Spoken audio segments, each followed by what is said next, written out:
कार्यक्रम कृषि दर्शन में सभी दर्शकों का एक बार फिर हार्दिक स्वागत है। दर्शकों, आज हम आपके लिए जो विषय लाए हैं वो आपकी और हमारी सभी की निजी ज़िंदगी से एक बहुत सूक्ष्म तरह से जुड़ा हुआ है, और वो है कि खाद्य पदार्थों में कीटनाशकों के जो अवशेष रह जाते हैं इनसे किस तरह से निपटा जाए। और आज हम जिस कृषि विशेषज्ञ की आपसे मुलाकात कराने जा रहे हैं, चलिए उनसे रूबरू होते हैं। तो कार्यक्रम में डॉक्टर सीताराम कश्यप, आपका बहुत बहुत स्वागत है। डॉक्टर सीताराम कश्यप के बारे में हम आपको ये बताते हैं कि ये प्लांट प्रोटेक्शन ऑफिसर हैं डायरेक्टरेट ऑफ एग्रीकल्चर बालूगंज में, और बहुत समय से वहाँ काम कर रहे हैं।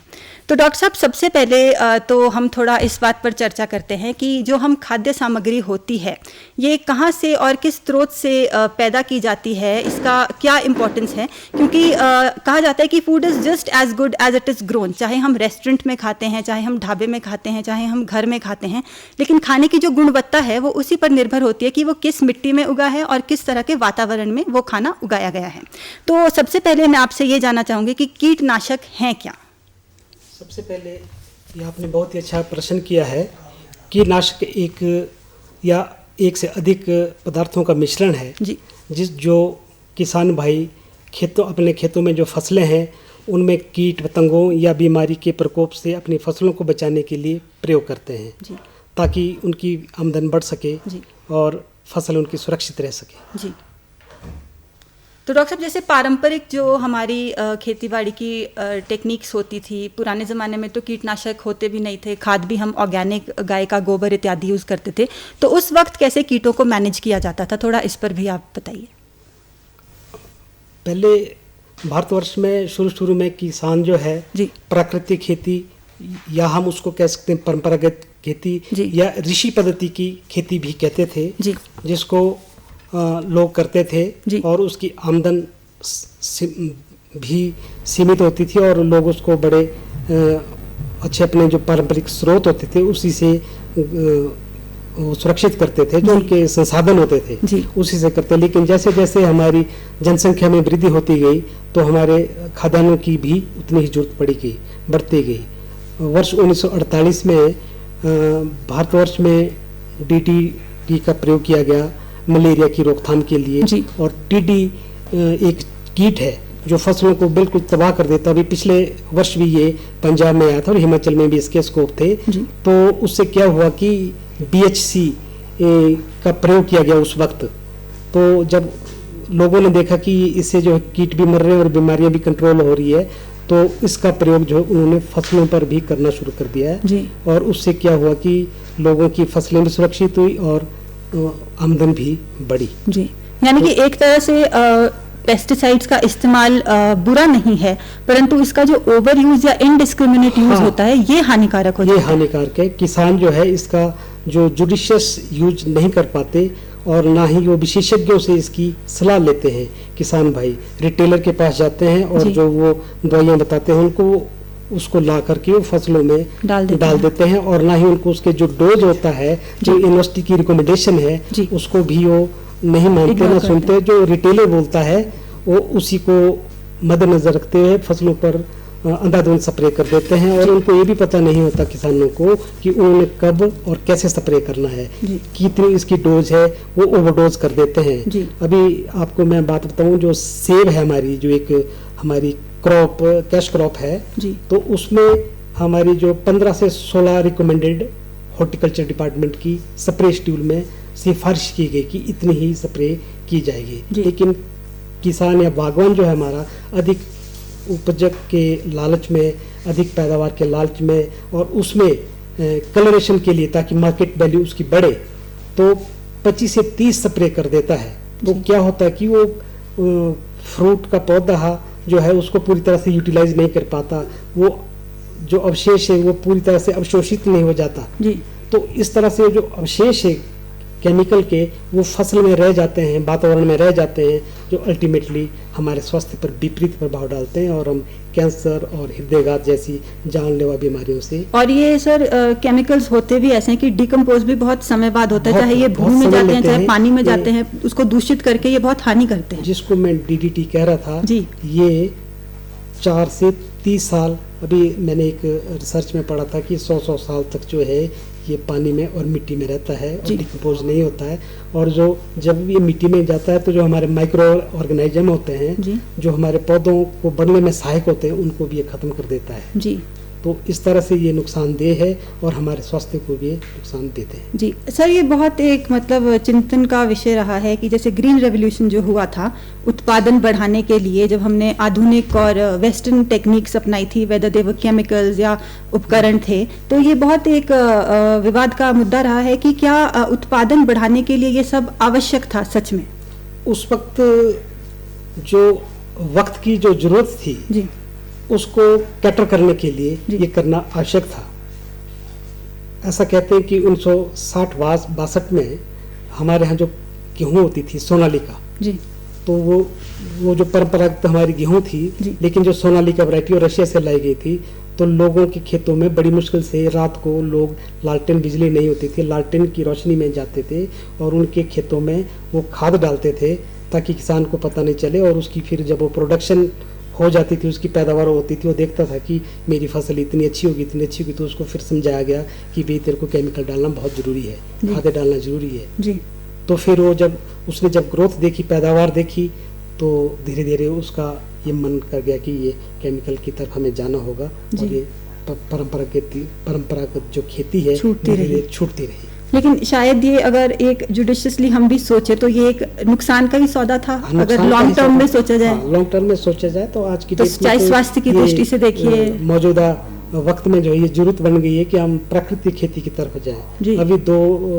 वर्ष 2018 में हमारी हिमाचल प्रदेश सरकार ने प्राकृतिक खेती खुशहाल किसान योजना चलाई है, जो महाराष्ट्र के डॉक्टर सुभाष पालेकर हैं, उन्होंने इस पद्धति को इजाद किया है और उसमें जीरो बजट नेचुरल फार्मिंग नाम दिया गया है। इसमें हमारे घरेलू जो अपना मिट्टी, गुड़ और बेसन जी की ही उसमें यूज होता है और देसी गाय का गोबर यूज होता है, गोमूत्र यूज होता है। उस खेती को हिमाचल प्रदेश में बढ़ावा दिया जा रहा है और केमिकल को हमारे स्टेट जो है 2018 से इसमें रिडक्शन कर दी है, इसका यूज नहीं कर रहे हम, कम से कम किया जा रहा है। इसमें बजट भी प्रदेश सरकार की तरफ से कम रखा जा रहा है और हम प्राकृतिक खेती की तरफ ही ज़्यादा बढ़ावा कर रहे हैं। जी डॉक्टर साहब, अब मैं थोड़ा इस पर जानना चाहूँगी कि कीटनाशकों के जो अवशेष हैं वो खाद्य पदार्थों में किस प्रकार से रह जाते हैं और इससे हम कैसे थोड़ा मैनेज कर सकते हैं? कीटनाशकों के जो अवशेष खाद्य पदार्थों में रह जाते हैं उसका एक सबसे बड़ा ये कारण है कि एक तो हम अनजुडिशियस यूज़ करते हैं। किसान को ये पता नहीं होता कि किस फसल में बीमारी लगी है या नहीं लगी है। कई बार ऐसा होता है कि वो फसल में बीमारी लगी और वो कीटनाशक का स्प्रे कर देता है, या कीटनाशक मतलब उसमें जो फसल में कीट पतंगों ने नुकसान दिया है या वहाँ पर खरपतवार जो है वो बहुत ज़्यादा है, तो उसको ये पता नहीं होता कि किस तरह का, वो एक सोचता है भी बस दवाई लानी है तो रिटेलर के यहाँ जाता है, दुकानदार के पास, तो उसे दवाई ले आता है। तो दुकानदार ने अपना बेनिफिट देखना, उसने प्रोडक्ट को बेचना है, वो बोल देता है तू इसकी स्प्रे कर दे, इतनी कर दे। वो जो उसकी जो स्प्रे जो हमारा कृषि विभाग बोलता है या जो हमारे विशेषज्ञ गाइडलाइंस होती हैं, गाइडलाइन जो होती है यूनिवर्सिटी कृषि विश्वविद्यालय पालनपुर की जो रिकमेंडेशंस हैं वो उसके विपरीत ही होता है। अगर हम 2 ग्राम बोलेंगे तो वो जो रिटेलर है उसको 4 ग्राम या 6 ग्राम बोलेगा। तो उससे क्या है कि वो उतनी फसल पर जो है वो फसल जो है अवशोषित नहीं कर पाती, ना ही वो यूटिलाइज हो पाती है और इस तरह जो है वो अवशेष फसलों में रह जाते हैं। या कई बार फार्मर क्या करता है कि उसका जो है वो मतलब अब जब फसल तैयार हो गई है तो वो उसको बेचने के चक्कर में जो है उसमें स्प्रे कर देता है और उसको तुरंत मार्केट में रेट देख के तोड़कर मार्केट में ले आता है। हमें मालूम नहीं होता है, जो खरीदार जाता है कि हमें इस पर कितनी स्प्रे हुई है, क्या हुआ, कुछ पता नहीं होता है। हम तो उसकी शक्ल देखकर ही फसल को ले लेते हैं। जैसे बैंगन आजकल हम मार्केट में जाए तो बड़े फ्लैशी चमकदार होते हैं, भिंडी जो है बड़ी हरी होती है, शिमला मिर्च बड़ी ग्रीन होती है, या मशरूम आप देखिए मशरूम को बिल्कुल सफेद होती है, लेकिन वो ऐसा नहीं है, उस पर केमिकल का स्प्रे करके जो उसको वाइट किया जाता है। एक्चुअली मशरूम ऐसी नहीं होती है।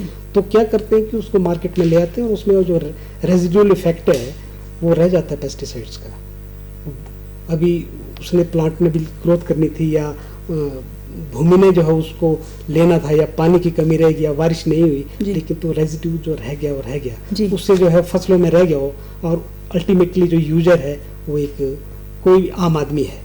जी। यूजर, हमें तो सब्जी लेनी नहीं है, पता लगता। डॉक्टर डाइटिशियन ये बोलते हैं कि आप सब्जी खाएं, आप फ्रूट खाएं, अपने वो तो रिकमेंडेशन देते ही हैं कि जी, आप जी, खाएं, जी। तो ऐसा नहीं हो पाता। और उनके नुकसान जो है मेडिकली अगर देखा जाए ये इतनी आसानी से पता नहीं लगता है, धीरे धीरे ही आपकी धीरे-धीरे पता जेनेटिक्स चलता तक है। अफेक्ट हाँ, कर सकता genetic, है। बिल्कुल, ये कई तरह से जो कीटनाशकों का जो प्रभाव है हमारे आगे की जनरेशन को प्रभावित करेगा। जी, रोग प्रतिरोधक क्षमता हाँ, समाप्त करेगा, हो रही तरह तरह की धीरे-धीरे। बीमारियों की अभी हम चढ़ाई नहीं कर propensity पाते हैं, बढ़ाएगा। सांसें फूल रही हैं लोगों की, बीपी शुगर बढ़ रहा है लोगों का। जी। ये एक सर्वे के अनुसार जो 2050 तक भारतवर्ष में जो ब्लड प्रेशर और शुगर के 100% लोग हो जाएंगे।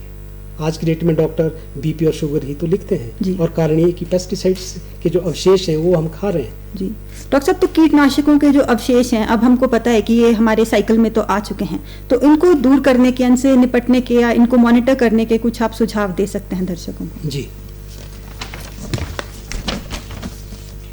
अब कीटनाशकों के अवशेषों को कैसे दूर किया जाए। अब अभी तक हिमाचल प्रदेश में कोई भी ऐसी यूनिवर्सिटी नहीं है, कोई ऐसा इंस्टीट्यूट नहीं है जहाँ पर इसकी टेस्टिंग की जाए कि ये रेजिड्यू है। जी। अभी हिमाचल प्रदेश में एक नॉन यूनिवर्सिटी में है, लेकिन उसमें कुछ एक चीज़ें सभी नहीं हो पाती, और हिमाचल प्रदेश में है नहीं अभी ऐसी, तो बाहर जाना पड़ता है। जी। ये नहीं लगता पता कि हम कहते हैं कि ये ऑर्गेनिक है, तो नहीं, जब तक कोई टेस्टिंग नहीं होती, उसका सर्टिफिकेशन नहीं होता, तो हमें पता नहीं चल पाता। जी जी। तो किसान या जो आम जो उपभोक्ता है वो ठगा सा रह जाता है। जी। तो दुकानदार तो ये बोलता है जी ये पहाड़ी है, जी, जी। ठीक है, तो हम ले लेते हैं, और वो अल्टीमेटली नुकसानदेह होता ही है। जी जी। तो उसको अब जब हमने सब्जी ले ही ली है, फल ले ही ली है, जी। तो उसको अवशेषों को कैसे दूर किया जाए, उसकी कुछ एक विधियां हैं जो मैं आपको बताना चाहूँगा। जी। जैसे हम मार्केट से दूध ले लेते हैं, जी। तो दूध में भी पेस्टिसाइड होता है, क्योंकि पशु जो है जो चारा खाता है उसके थ्रू उसको चला जाता है, और उसके थ्रू दूध में आ जाता है, और दूध हम लेते हैं, बच्चे लेते हैं, तो अल्टीमेटली जो है नुकसानदेह है। जी। तो उसको एक उचित तापमान पर जब हम दूध को उबालते हैं, तो ऐसा बताते हैं, स्टडी बताती है कि उसमें जो कीटनाशक के जो अवशेष हैं काफ़ी हद तक दूर हो जाते हैं। जी। और जैसे फ्रूट्स हैं, सब्जियां हैं, तो इनको एक ठंडे पानी में, तेज धार पानी में अगर हम इसको धोएं, ठीक है, तो इसके क्योंकि जो कीटाणु नहीं कहूँगा, जो कीटनाशक के अवशेष हैं इसमें चिपके रहते हैं, जी। तो काफ़ी हद तक उसको हम दूर कर सकते हैं। सब्जियों को रगड़ कर धोना, और उस पर जो है क्या बोलते हैं, फिर उसको हम स्टीम दें सब्जियों जी, में, जी। या ब्लेंचिंग करें, उसको हल्का सा उबालें, और उसके बाद हम यूज़ कंज्यूम करें। करें। या 2% नमक का घोल, जी। मतलब 1 लीटर पानी में 2 ग्राम नमक को घोलकर हम उसके घोल में सब्जी को पूरी तरह से काफ़ी समय तक डुबाएं, तो उससे भी जो है इसके जो रेजिडुअल इफेक्ट है, जो अवशेष है केमिकल के, वो दूर हो जाते हैं काफ़ी जी, हद तक। जी जी। इस तरह का है। ये और जी स्थिति वैसे मतलब काफी गंभीर है एक तरह से गंभीर। अगर देखा जाए, क्योंकि जी, जी। पारंपरिक हम सबने छोड़ दी है खेती। सबने छोड़ जैसे ट्रेडिशनल फार्मिंग के जो टेक्निक्स होते थे, जैसे अब हमने मोनोकल्चर अडॉप्ट कर लिया है, एक ही तरह की क्रॉप जो होती है वो सजेस्ट की जाती है किसानों को कि उगाई जाए। उससे क्या होती है कि एक फार्मिंग की एक प्रिंसिपल है कि अगर आप अलग अलग तरह की प्लांट्स उगाते हैं, जैसे लेग्यूम्स उगाते हैं, वो नाइट्रोजन देते हैं। तो सपोज करिए गेहूं है, उससे वो लेग्यूमिनस नहीं है, तो नाइट्रोजन जो है वो नेचुरली लेग्यूमिनस प्लांट्स के जो बैक्टीरिया होते हैं वो उनको सप्लाई कर देते हैं। तो यानी कि एक पॉलीक्रॉपिंग का जो होता है बहुत फायदे होते हैं हमारे जो एक मल्टीपल क्रॉपिंग सिस्टम जो था। और एक बात मैं इधर बताना चाहूंगी कि अंग्रेजों के टाइम में भी एक साइंटिस्ट थे, उनको कमीशन किया गया था कि आप इंडिया में जाइए, और अंग्रेजों को जैसे लगता था कि वी पीपल आर इग्नोरेंट, हम एक गंवार ब्रीड हैं, हमें हर चीज़ सिखाई जानी चाहिए, ये उनकी एक मानसिकता थी। तो एक कमीशन था, उसमें एक साइंटिस्ट थे, उनको भेजा गया था कि आप हिंदुस्तानियों को एग्रीकल्चर टेक्निक सिखाइए। वो जब भारत आए और उन्होंने यहाँ पर जो फार्मिंग प्रैक्टिसेस हैं देखी, तो वो हैरान रह गए। एक साइंटिफिक नज़रिए से उन्होंने जब देखी, और उन्होंने वापस जाके अपने पुस्तक में रिकॉर्ड किया था, अगर मैं गलत नहीं, उनका नाम शायद डॉक्टर कनिंघम था, उन्होंने रिकॉर्ड किया था कि हिंदुस्तानियों की जो ट्रेडिशनल फार्मिंग टेक्निक्स हैं, they are far more scientific than what we use in England. और हमको इनको कुछ सिखाना नहीं है, हमको उल्टा इनसे सीखना है। जी जी। तो यानी कि हमारी ट्रेडिशनल फार्मिंग टेक्निक्स थी, उन्हें आप कितना भी आउटडेटेड समझ लिए, they were very scientific and far ahead of the times, जी। है ना। तो किसानों को ये समझना चाहिए कि जो मॉडर्न टेक्निक्स के नाम पर वो अडॉप्ट करें, वो शायद लॉन्ग टर्म पे जनता को और उनकी फार्मिंग को नुकसान ही पहुंचाएंगे। जी जी। पहले ऐसा होता था कि जो गेहूं है, जी। गेहूं में मटर लोग करते थे। मटर भी एक लेगुमिनस पौधा है जी। जो एक मिनी फर्टिलाइजर का काम करता है। जी। वो कुदरती जो है एटमॉस्फेरिक नाइट्रोजन को फिक्स करता है। जी। लेकिन आज की डेट में ऐसा नहीं है। मटर को आप अलग से उगा रहे हैं, जी। गेहूं को अलग से उगा रहे हैं, धान अलग उगा रहे जी। हैं। तो उस तरह से एक मोनोकल्चर ही पैदा हो गया कि एक ही चीज करनी है, कि ये लोग मार्केट का देख रहे हैं, बिजनेस का देख रहे हैं, Commercialize। सस्ते का नहीं देख रहे। कमर्शियलाइजेशन हो गया हर चीज। सेब उगाना है तो सेब ही जी, उगाइए, जी जी। और गेहूं उगाना है तो गेहूं ही गेहूं, उगाइए, जी, गन्ना जी। उगाना है तो गन्ना जी, ही जी। उगाइए कमर्शियल प्रॉफिट के लिए। जी। तो ये जो है, ये हमारे स्वास्थ्य के ऊपर भी इसका नकारात्मक गंभीर प्रभाव, प्रभाव पड़ गंभीर नकारात्मक प्रभाव पड़ रहा है। जी जी। अच्छा डॉक्टर साहब, और कुछ ऐसी आप बातें हैं जो दर्शकों को बता सकते हैं कि फार्मर्स को भी और कंज्यूमर्स को भी, जी। कि वो किस तरह से खाद्य सामग्रियों को चूज करें, या फार्मर्स भी किस तरह से मॉडिफाई करें, ताकि हम एक अपनी जो है हेल्थ के ऊपर इसका एक पॉजिटिव इम्पैक्ट आए, ना कि नकारात्मक, चाहे पेस्टिसाइड से हो, चाहे रॉन्ग फार्मिंग टेक्निक से हो। इसके बारे में थोड़ा दर्शकों को जागरूक कीजिए। जैसे सब्जियों में, इसको हम सब्जियों या फल को छील कर भी खाना चाहिए। उससे क्या है कि मैक्सिमम जो है पेस्टिसाइड के रेजिड्यू जो है जी। दूर हो जाते थे। जी। तो ये भी एक अच्छी टेक्निक है, लेकिन आज की डेट में हम कर नहीं पा रहे हैं। जी। जैसे सब्जियों को उबालना, भाप देना, स्टीम देना, जी। तो उससे भी काफ़ी हद तक जो है पेस्टिसाइड के जो रेजिडुअल इफेक्ट उसको कम किया जा जी। सकता है। अब जैसे प्लांट, हम जो पशुओं से जैसे मांस से मीट खाते हैं लोग, जी। जी। तो उसको भी स्टीम दी जाए, भून कर खाया जाए, तल कर खाया जाए, तो उससे क्या है कि रेजिडुअल इफेक्ट जो है कीटनाशक का कम हो जाता है, कम हो जाता है। तो इस तरह की कई विधि है। नमक के पानी का मैंने आपको बताया कि नमक जी। के पानी 2% घोल में जो है जी। सब्जी को डिप करके जो है जी। काफ़ी देर तक रखा जाए, तो उससे भी रेजिडुअल इफेक्ट जो है कम हो जाता जी। है। जी। सब्जी फलों को जो है समय पर ही तोड़ना चाहिए, उसकी कटाई करनी चाहिए। हमारे फार्मर जो है या किसान भाई जो है अपने बिजनेस के चक्कर में, या उसकी जब मार्केट में वैल्यू बढ़ रही है उसी वक्त तोड़ देता है और मार्केट में चला जाता है या स्टोर कर लेता है। तो स्टोर के लिए भी वो फिर कई तरह के हथकंडे अपनाता है, और फिर जब मार्केट में आता है तो अपना वो एक बेनिफिट देखता है। तो मैं कहना चाहूँगा किसान भाइयों को कि वो अपने और लोगों के स्वास्थ्य को भी देखें, और इस तरह से करें, वो एक ग्रीड है उसको खत्म करें। इस पर मैं एक व्यक्तिगत तौर पर आपसे जानना चाहूंगी कि क्या ये आज की डेट में और आने वाले समय में आवश्यक हो जाएगा कि हम लोगों को भी खेतीबाड़ी की तरफ, हर परिवार को शायद रुख करना पड़े? जी, समय की जरूरत है। क्या ये ऐसा हो सकता है कि आने वाले समय में everybody will have to be a farmer at his own private level? करना पड़ेगा। इस तरह की फार्मिंग आदमी कर सकता है। क्योंकि आप पंजाब में देखिए ये समस्या बन चुकी है, ना सिर्फ ग्राउंड वाटर वहाँ पर कम हो चुका है, बल्कि लैंड और भूमि भी बहुत पॉल्यूट हो चुकी है। वहाँ की सरकारें इस बात से सच में अब परेशान हैं। तो अब हिमाचल में भी धीरे धीरे लोगों ने केमिकल फर्टिलाइजर्स काफ़ी अडॉप्ट करने स्टार्ट, गोबर बहुत कम होता है, जब पशु है नहीं तो गाय की खाद कहाँ से होगी। तो क्या आपको लगता है कि आने वाले समय में लोगों को इस तरफ थोड़ा रुख करना चाहिए और इस बारे में जागरूक होना चाहिए? बिल्कुल करना चाहिए जी। अभी हिमाचल सरकार ने जी प्राकृतिक खेती खुशहाल किसान योजना जो चलाई है वर्ष 2018 से, इसमें हम लोगों को एजुकेट कर रहे हैं। अभी तक जो है कम से कम 1.5 लाख फार्मर को जो है हमने प्राकृतिक खेती के जो है तौर तरीके समझाए हैं। इसमें प्राकृतिक खेती में एक पहाड़ी गाय, प्योर पहाड़ी गाय की नस्ल को रखा जाता है, और उसके गोबर और गोमूत्र को संचित करके यूज किया जाता है as a pesticide, as a क्या बोलते हैं, वो बोलते हैं एक न्यूट्रिएंट भी बिल्कुल यूज कर सकते हैं इसको। तो ऐसे एक टेक्निक से उनकी हमारी तो उसको हम कर रहे हैं, लेकिन हमारा जो फार्मर है इसकी तरफ अभी कम रुझान है, लेकिन मोटिवेट कर रहे हैं हम इसको, दिन रात लगे हैं जी। तो आज की डेट में गायों को कोई पालना नहीं चाहता। इसमें चक्कर ये कि गाय का गोबर चाहिए। एक गाय जो है कम से कम 10-12, मतलब एक पंचायत के लिए एक गाय सफिशिएंट है। देखिए एक गाय, लेकिन पाले कौन? क्वेश्चन ये है।